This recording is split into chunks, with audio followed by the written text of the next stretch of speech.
Bonsoir, on se retrouve à nouveau pour le deuxième journal du Festival des cultures de Mbour.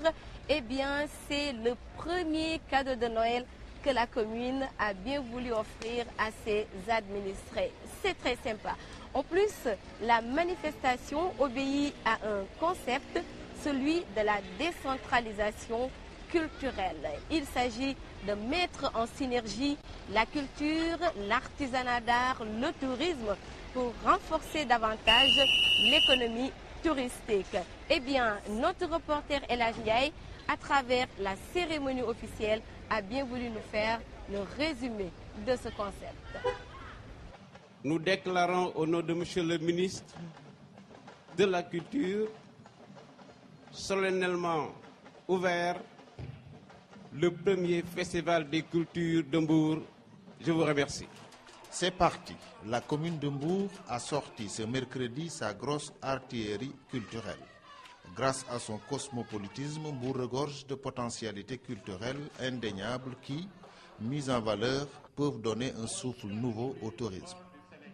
Cet événement majeur sera un moment d'ouverture durant lequel la ville de Mbour dévoilera à la face du monde sa richesse, sa diversité culturelle et sa volonté d'en faire un levier du développement, notamment en donnant un souffle nouveau au secteur du tourisme, en boostant l'artisanat, le commerce et toutes les activités connexes.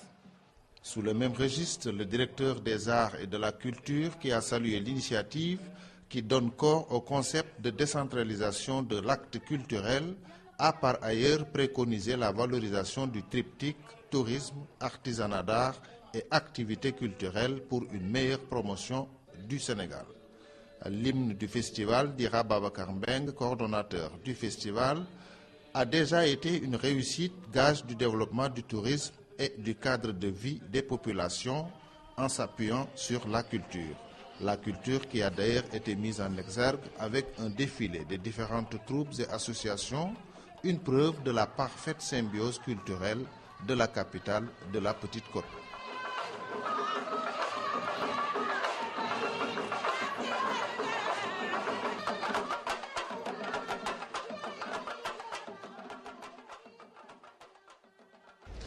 Malgré le vent assez frais qui souffle à Mbour, hier, la devanture de la mairie était plongée dans une chaleur indescriptible. Et pour cause, toute la richesse de la culture a été revisitée entre chants et danses, masques et mysticisme et rythmes endiablés. Le carnaval de Mbour pourrait faire l'objet d'un ouvrage intitulé « Les couleurs de la Petite Côte » que nous raconte Awa Ndiaye.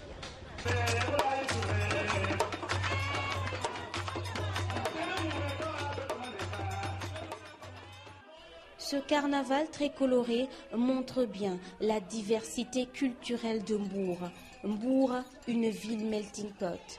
Elle dévoile sa richesse.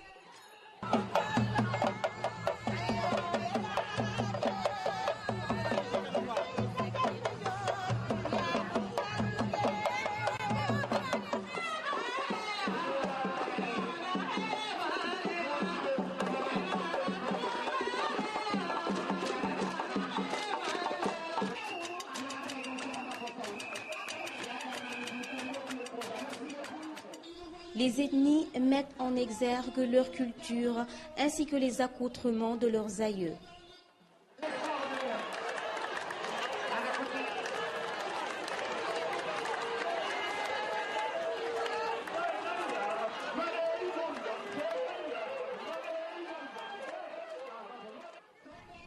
Mancagne, Mandingue, Bambara, Lébou, Peul, entre autres, restent soudés pour préserver le patrimoine culturel et historique de la Petite Côte.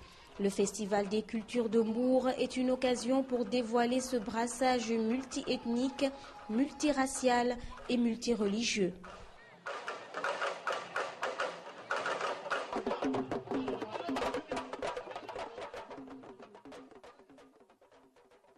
Mbour, c'est aussi une activité tournée vers la pêche qui occupe donc l'une des principales activités dans le département.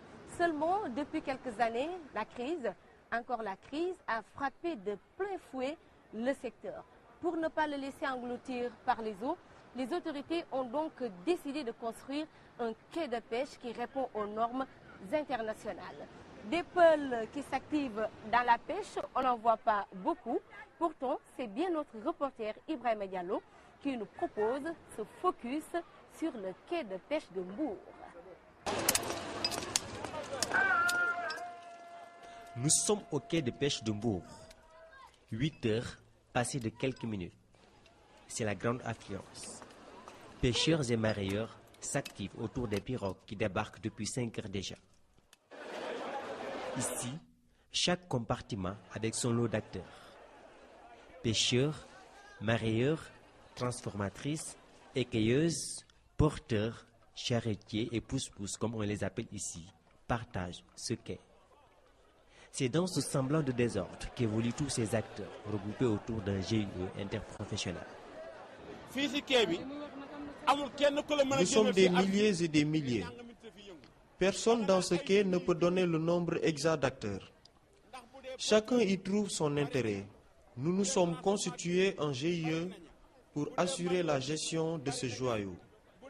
Actuellement, nous enregistrons une recette mensuelle de 6 à 8 millions de francs CFA. Le respect de la qualité des produits, c'est la raison d'être de ces agents du service départemental des pêches de Mbour.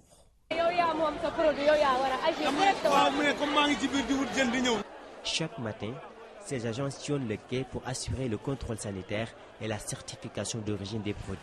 Le produit doit toujours respecter la chaîne de froid.